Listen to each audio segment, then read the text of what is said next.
Hello everyone, my name is Olivier Defawe. I work at VillageReach as the Drone for Health program lead. I have been honored this year to be one of the judges for the Airwards award. And I can tell you that the entries for this year's competition were incredible. Very interesting use cases and applications.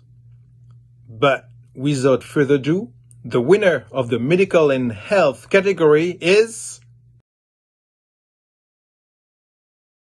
AerialMetric.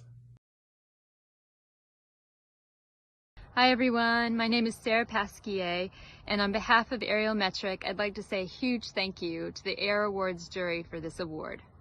This is an incredible recognition for the work we have been doing in Madagascar for the past 2.5 years. In order to participate in the effort against COVID-19 pandemic, we are now about to scale up into other developing countries.